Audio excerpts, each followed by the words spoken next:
While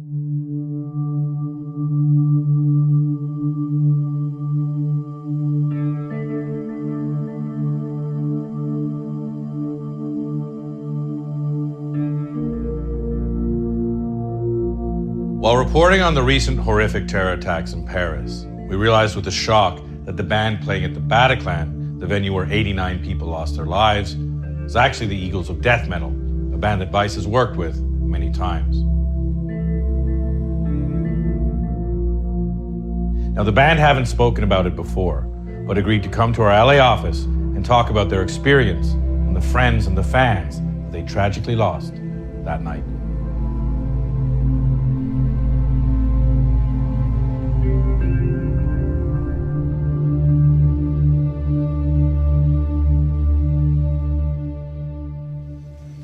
So let's start at the beginning. You're an hour into your show. You're playing, 3 gunmen walk in, start shooting.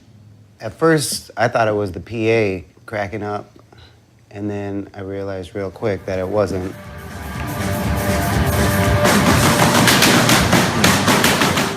And I recognized what it was. At that time, Jesse ran towards me, and we went in the corner of the stage. We weren't sure if they were targeting us or what was going on, you know? Boot, who's also on the crew, I guess he saw the gunman like cartridge run out, and so he took it out to put another one in, and that's when he was like, "Let's go!" And then we got up and ran off the stage. I gotta find Tuesday. We went up the stairs, went into the dressing room to find Tuesday, but she wasn't there. He kept going up, and then he came running back down because he saw the gunman upstairs. So gunmen come in, shooting happens, chaos ensues. Yeah. You guys go off together. Yeah. How do you get out? After we come back downstairs, we go out the side exit door onto the street, onto this little street. The kids they saw us, and they were helping, and they were being so helpful, and they were being so great, and they're like, come this way, come this way.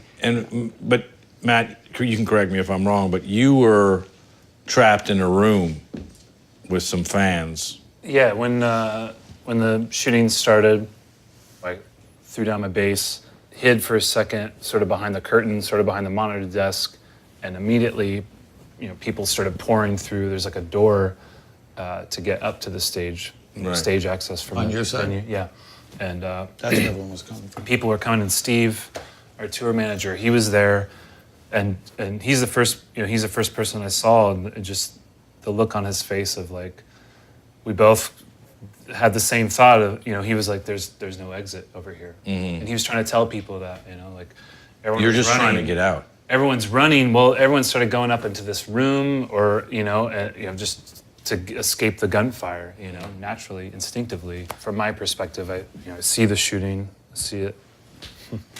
I see, the pops go off, the lights flashing, sort of dive over, and then just have to make that decision of whether, do I really want to run across the stage, or do I want to just go in this room, hope for the best?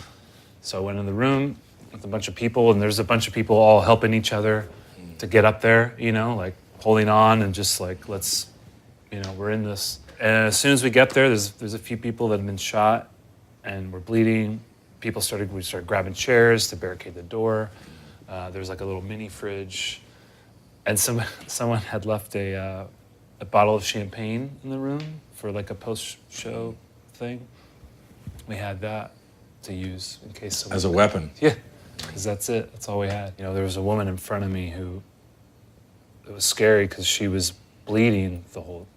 she got shot like right here, on her upper thigh. And there was nothing to do except for... There was this guy, I don't know, who was holding her and just keeping pressure on her. And she had a friend who was doing the same thing, and this guy was just trying to like keep her comfortable. And her blood was running out on the ground, and there was a leak for some reason, but the whole room was starting to get flooded, and we were worried because water was, it was up to here, it was like covering our shoes. It was start trickling down the stairs, and then we're worried that maybe that would alert someone that like, hey, there's people in this room. The gunfire got closer. It went on for 10, 15 minutes. It just didn't stop, and then it would stop, and there was a sense of relief, and then it would start up again. And then there was an explosion that just shook the whole room, probably the whole building, and and of course we didn't know what that was, so we didn't know if someone's trying to bomb the place or trying to maybe blow up the whole venue or what. And what was it? It was a vest. It was, I found out later. It was So a suicide vest. Yeah. And Julian, maybe you could tell us, you were playing drums. What did you see? I think what really shocked me at first was that we're a loud rock band, and the power of the band off the stage through the PA is hard to trump, and the initial shots were so powerful for me that I immediately, I knew something was wrong. I kind of bailed off my stool almost immediately. The gunpowder hit my nose. I turned, looked sort of through my drum hardware to the side of an amp, and that's when the second round started. And I saw two guys out front, and that might be the just most awful thing ever, is them just relentlessly shooting into the audience. That's when I started crawling. I just basically stayed almost on my chin, crawling to the right side of the stage behind the drum riser, keeping all that gear in front of me. And once I got to the other side of the stage, Eden mentioned it earlier, I think Boot saw a moment, an opportunity for them to run to that door. They ran in front of me, I saw them, I hopped up and I ran right behind them. And so, Jesse, you were looking for your girlfriend Tuesday. He's going off stage right, you're going off stage left. He's behind the drum riser. What happened to you? I ran up. I didn't see her on side of stage, so I ran up to the dressing room. And just like he said, I threw the door open. She wasn't in there. Then I opened up the hallway door, and that's when I saw the shooter. And he turned on me, brought his gun down, and the barrel hit the door frame. And I was like, oh, fuck. And I turned around and I started, because I could tell people were following me. This was a situation where everyone was looking for the place to go, And I realized that, and I was like, no. I do not fucking come this way, do not.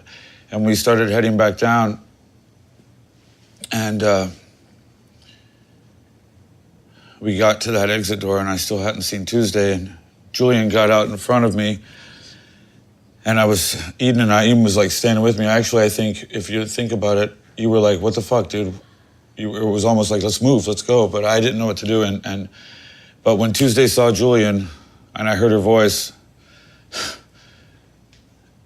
I knew she was cool. And then, Eden grabbed me, I think. We headed out, and I noticed that immediately that everyone was pouring around from the side. Remember that? And nobody was coming out of our exit, and they were just standing there, like just kind of coming around that alley. And we were like, move. I think Julian noticed the same thing too, like when people just didn't seem to know what to do. Speaking of people not knowing what to do, you're out there in front of house, so you're doing sound. Which was usually, front of house usually is positioned right in the middle of the dance floor. Yeah. But for this particular gig, I was at the very back of the venue, which they call front of house, and at the very end, near the opening of where the doors were. And the show went well. These kids were having a blast. They were having a great time. The smile and the dancing and the singing along with each song. It was such it's heartfelt. And then out of nowhere, I just heard these what I thought were firecrackers directly behind me. And so they were shooting from behind you. Correct. So they came in the door, instantly walked in, and just started blasting. There was two of them. Random or? Random. And that's instantly people started dropping to the ground, injuries, death, and then also running. There was no way to go. So they basically ran into me, towards me, and jumped down below my console, and I was still standing up, and I could see the gunman, and he looked right at me, and he shot at me, and he missed, and it hit my console, and buttons went flying everywhere, like the console got caught a shot, and that's when I went instantly down to the ground, and we all just huddled, and I think he thought I probably got hit because I went down so quickly and everybody else around was injured. There was blood all over. He stayed there and continued to shoot and slaughter and just scream at the top of his lungs, Allah Akbar. And that's when I instantly knew what was going on. There was this girl that was behind me that got hit in the upper torso, and she had hit in the leg. And she was just, screaming, and I was trying to tell her to be quiet, just don't bring attention back to us. And How did you get out? well, we listened, and he ran out of bullets again. Clipped out, threw his bandolier down, and I could hear him rustling around. I think he had a backpack on, and he was trying to either retrieve it from his backpack, and that's when I said, he's reloading, let's go. And we jumped up, and 6 of us took off in the right direction and he got away. And then the guy started shooting again because he had reloaded, so we had pulled back again, the rest of us. So we waited again for the next round, which was another 30 rounds. Then after that, I noticed that he wasn't really near us anymore. He was, by the sound of his gunshots, he was moving his way towards the stage. And he reloaded again, and that's when we all ran. I picked the girl up and basically had to push her forward to get her to go because she was in such shock. And this other guy helped me, and then once we got through, he turned on us because I could hear the gunshots hitting through like the walls to the front doors, and it busted out. They were shooting at you. They were shooting at us, and he broke the front doors were glass, and there was a glass door, so I went to push it before, I'd say a foot away from me hitting the door, it shattered. I mean, the bullet hit. And we just got through it, and then we ran out. We had to jog over bodies that were dead out front.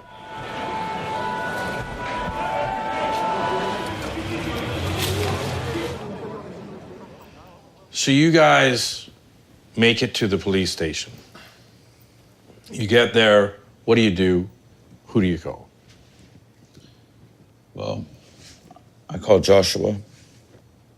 It's all I could. It's what you do when you're in trouble. You call Josh, and I instantly stopped worrying a little bit, at least about the uncertainty of things. Yeah, because when we got to the police station, it was still chaos because there were kids coming from the venue covered in blood, and we didn't know what was going on because there was no news, and we were just hearing reports from people from their cell phones. So once we got in touch with Josh, then it was like I feel bad. I'm gonna go grab Josh. Yeah.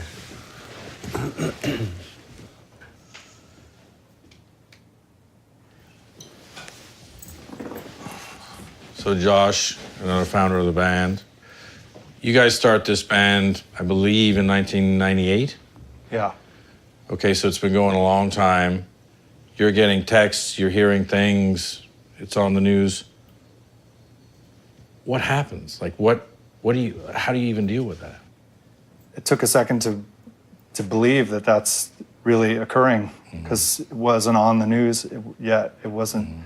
So, I went immediately to our office to get started on anything, everything that could be done to anything you do if you're not there to bring them home. I've almost come to rely upon Joshua being the cavalry, especially for me. And I felt so guilty in a way that, I'd left Matt on the stage and maybe Davey too, and I didn't want anything to have happened to them, and I really needed them to have gotten off the stage because I didn't see what happened when we got off. And Joshua wouldn't let me think about that. Well, I just hope you understand, Baby Duck, that I love you very much. I love you too, man. You were here for us because this has always been our band. That's how we look at it. Now, we spoke to Jesse and Josh, the founders of Eagles of Death Metal, about what the future of the band is in the wake of this terrible tragedy. How did you find out about this? I was at my studio, and I just got a text that it just didn't make sense to me, you know? Right here. Bro, everyone got shot. Huh, what? Everyone got shot. They took hostages. I've got blood all over me. Joshua was probably the first one in the world to really know outside what was going on because of the real-time connection, truly. The one thing that all the guys in the band kept sharing was a shared heroism. That people came out of their homes to help. The fans that were in there,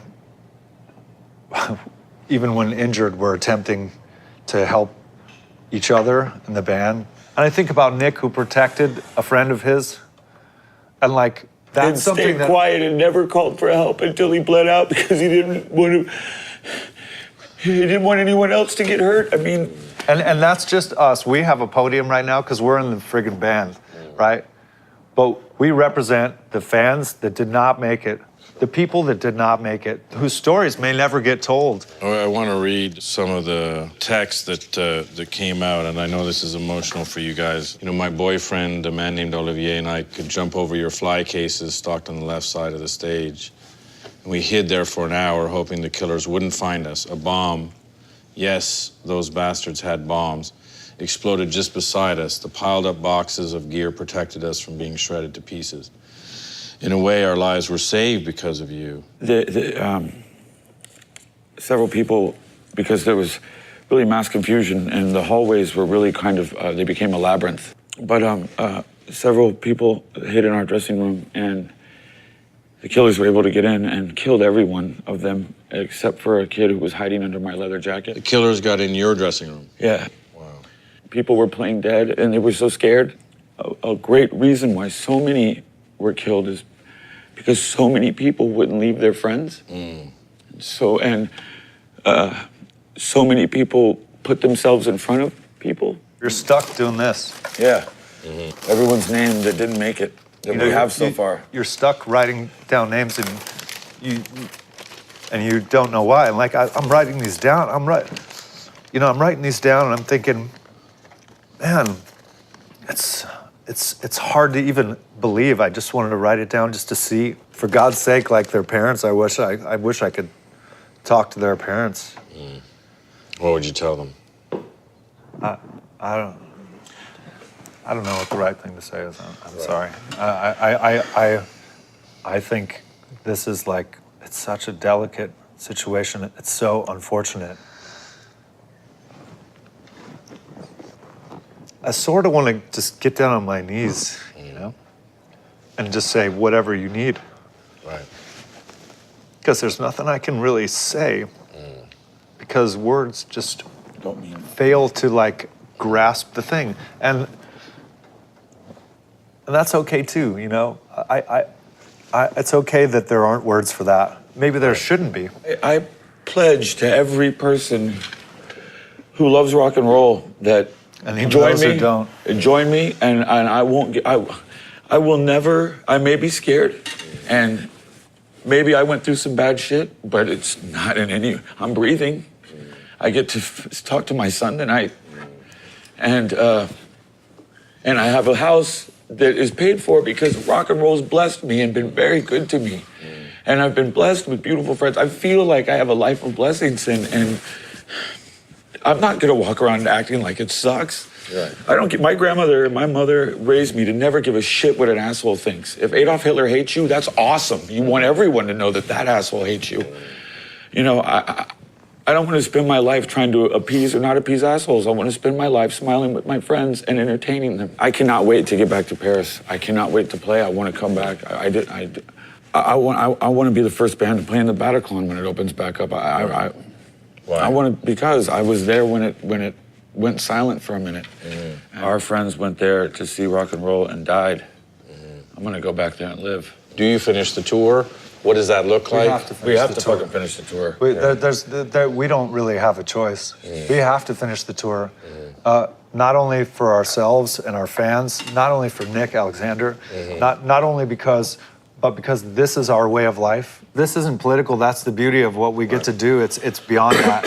You know, it's the human condition. And we're going to recruit people too. The most American We're going to thing is- recruit. We're going to recruit people to be part of life, to be citizens of the earth. And We have recruited people. I mean, if you see the outpouring of love and the outpouring of support for you guys. this sort of outpouring and solidarity. You know, that may be obvious to someone on the outside. Like, yeah, of course you get together, but I gotta be honest. The feeling the feeling that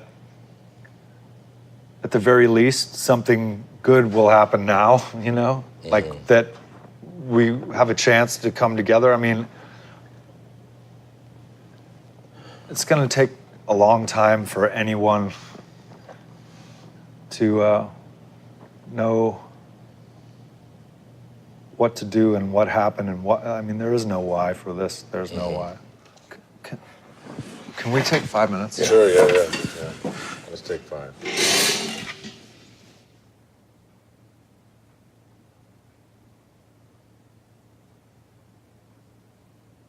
What happens now for Eagles of Death Metal? Well, do you want to? Yeah, Duran Duran, we covered Save a Prayer, and the French fans made it a statement of solidarity with Let's Make Eagles #1. So Simon Le Bon came forward and really beautifully and really generously opted to donate his side of the publishing and royalties earned from it, from our cover of that, to the victims. So Joshua and I kind of saw that as a formula for a general challenge. Yeah, or just like an opportunity to take a cue from something generous like that. And we have a song called I Love You All the Time. And if you're a country artist, if you're death metal, if you're a DJ, if you're rock, it doesn't matter. Cover that song and we'll donate the publishing. Our label will donate the master side, all the publishing. And also I would challenge iTunes, Spotify, Amazon, Tidal, whomever delivers music to get on board. And if that song is recorded, to donate all of it, so the entirety of it can be designated to help anyone that was victim of this Paris attack and ruined by this to build again. Any of those recovering in the hospital, if they want us, We're all connected. they need a phone call from us, if whatever. Frankly, no one could Forever. do this alone. Yeah. And the more united, the more solidarity, the more together it is, the more it's like a beacon of compassion and love and a progression forward to be part of something greater. To end this, what do you want to say to your fans? What do you want to say to people out there? What do you want to say to the people of France, people here in America? What do you say to them? Don't move, we'll come to you. Okay. We're coming to you, you know. Always, we will never lose or forget you. Keep you in my heart, as long as my comrades here, and you know, keep strength and keep it up. I love you all very much, and we will move past this, over it, however, and we'll do it together. And I want to thank everyone for everything they've done for us. I don't think any of us could have handled it without the bizarre, really unique support, especially from our French, the kids that were there. I feel like we are in it together, especially now, and I really am grateful for that. Julian? Our relationship with the fans of the shows is very much reciprocated, and we really appreciate that and love that, and look forward to seeing them again. Music is what we do. It's our lives, and there's no way we're not gonna keep doing it.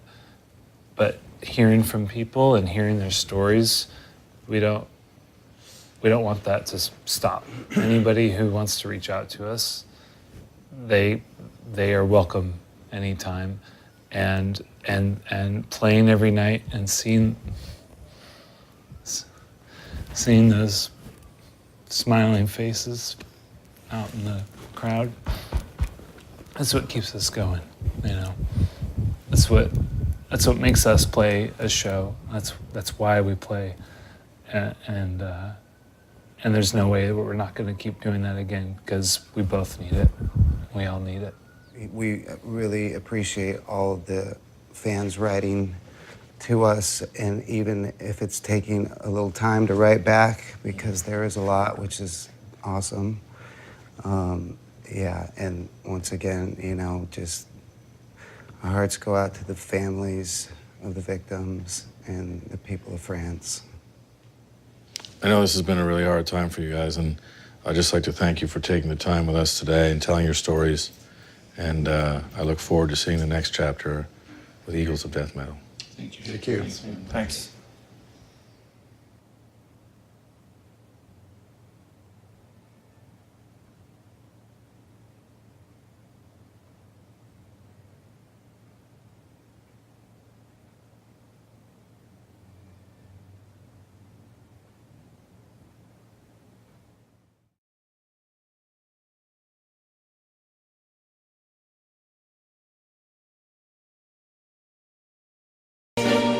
Cause I've been living inside of you. But I guess it's time I set me free. And there's nothing that you can do. I know you can see. I can't seem to keep people around me. Cause I'm scared that they might know the truth all about me. Then they might doubt me. There's no other route. I wanted to shout, but it's too late now cause I'm drowning. Got two-faced like I'm a clown, man. Life is too great, no, it's astounding. I'm in good shape, ma, but you know that I'm drowning like a cup in a cage. I can't cope with this hopelessness, though I try to be open and go with it. But I'm soaking in the pain like the wind never stop flowing in. As I'm floating in a glowing river through a golden gate, trying to motivate. Yeah, I do my fucking best, but there's two voices in my head, I just can't. I just fucking can't. Cause I've been living inside of you. But I guess it's time I set me free. And there's nothing that you can do. I know you can see me. Cause I've been living inside of you. But I guess it's time I set me free. And there's nothing that you can do. I know you can see. Baby, what you acting like this? You be fine, trust me, just in time to get along. No, leave me alone. Why, yes, can you see that you are alone, big? We're now sitting in our own throne, big. We need nobody, can you see it through? But it's not you who I should be listening to. Guess what, big? Nobody fucking needed you. No, ain't nobody fucking needed me. They never needed us. They were the nail Jesus up. There's no fucking happen that they don't believe in us. But they my friend, I'm the only one that you can trust. Yeah, god damn it, you an idiot. Go online, be a slave for the media. And you forgot what your father said. Are you serious? Look at yourself, big. You fucking idiots. Cause I've been living inside of you. You created me. But I guess this time I set me free. Oh, I love you. I love There's you. nothing that you can do. Funny guy is always I see. I know you can Can you see. see it, big? There's no one else. Cause I've been living inside of you. You have to accept it. But I guess this time I set me free. And there's nothing that you